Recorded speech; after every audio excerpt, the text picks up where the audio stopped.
Welcome to this screencast on basic ideas within logic. In previous screencasts, we have discussed the notion of two statements being logically equivalent. In this screencast, we will discuss how to actually prove and write down a proof that two statements are logically equivalent. In the previous screencast, we learned that a conditional can be written as a disjunction in that P implies Q is logically equivalent to not P or Q. We stated at the time that we could show this was true by using truth tables. In fact, a perfectly reasonable proof using truth tables might look like this. Just as we would do in any proof, we begin with some introductory statements, we end with some conclusion statements, and the bulk of the content is contained in this middle section here with the truth tables. You might want to pause the video now and read through this proof. While this is a perfectly reasonable proof, using truth tables can make your proof look quite bulky. Look at this section here. One alternative is to just say when each compound statement is true and leaving out the truth tables altogether and writing it in sentence form. Replacing this region with something that looks more like this is perfectly acceptable. The basic idea of a truth table is simply to tell you when a compound statement is true and when that compound statement is false. Here we have simply set it in words. P implies Q is true only when P is false or when Q is true. And looking at the truth table for P implies Q, this is exactly correct. Again, I suggest that you pause the video now and read through this proof to see how it differs from the previous proof. For the simpler compound statements, truth tables are fine, but for a more complicated one, there's got to be a better way. What we would like to do is build up a toolbox of simple logical equivalencies, like the ones we learned in the previous screencast, that we know and can use to prove more complicated compound statements. This will give us a way to prove logical equivalencies using prior knowledge by a process called algebra on logical statements. Essentially, this means that we can replace statements with statements that are logically equivalent to them. Consider this example. Let P, Q, and R be statements, and we want to use prior knowledge, not truth tables, to show that these compound statements are equivalent. P implies Q or R is equivalent to not Q implies not P or R. Certainly we could do this with truth tables, but the truth tables would be quite large with 8 possible truth combinations. However, using the fact that we have already learned some simple logical equivalencies, we can do this problem in a much easier way. Before we write the formal proof, it's always a good idea to do some scratch work and to write down your ideas about how the proof will work. The conditional statement, P implies Q or R, can be written as a disjunction using the theorem that we learned earlier in this screencast. As a disjunction, this conditional becomes not P or Q or R.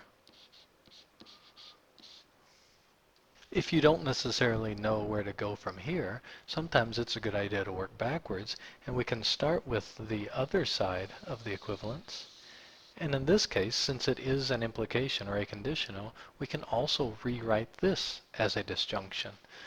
Again, the basic idea is to remember that we need to take the negation of the hypothesis, but the negation of not Q is Q,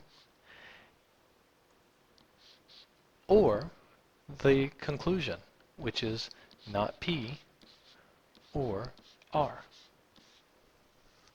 Looking at the result of both of these computations, we see that we have a not P, a Q, and an R in both of them, and they're all combined by disjunctions. They're just in different orders. Of course, putting things in different orders is a matter of just using commutativity and associativity. Those two properties say that we can just rearrange these elements as necessary. So we are now ready for a formal write-up of this statement. Again, we're trying to show that P implies Q or R is logically equivalent to not Q implies not P or R. So we begin our proof by letting P, Q, and R be statements, and then we start with the left-hand side of the logical equivalency we are trying to show.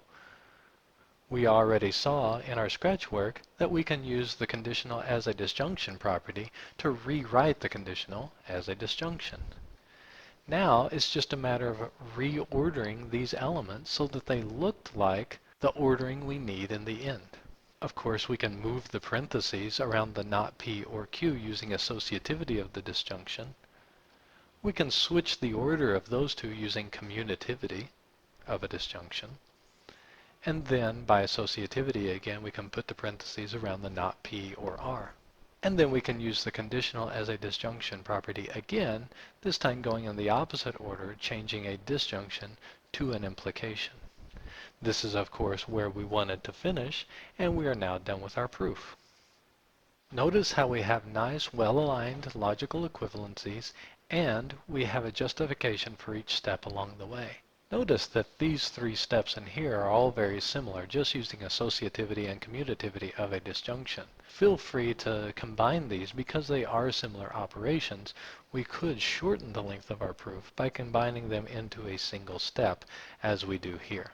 Notice that we have taken those three steps and combined them into a single one and just written our justification as commutativity and associativity of a disjunction. Here is a summary of the logical equivalencies we have already learned, together with a few others that we have not yet seen, but are commonly used in algebra of logical statements. Some of these we might prove at a later time in a problem set, but they can all be proven either using truth tables or using other logical equivalencies that we have learned before.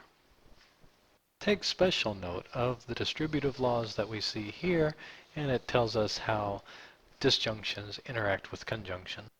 And down here at the bottom, we have a couple of properties that tell us how we could rewrite conditional statements that have disjunctions within them. So why are logical equivalencies actually useful?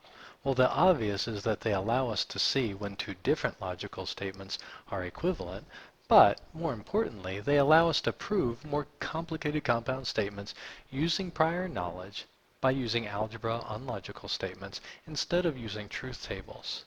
Even more importantly, they provide the logical foundation for the proof techniques that we will be learning in this course.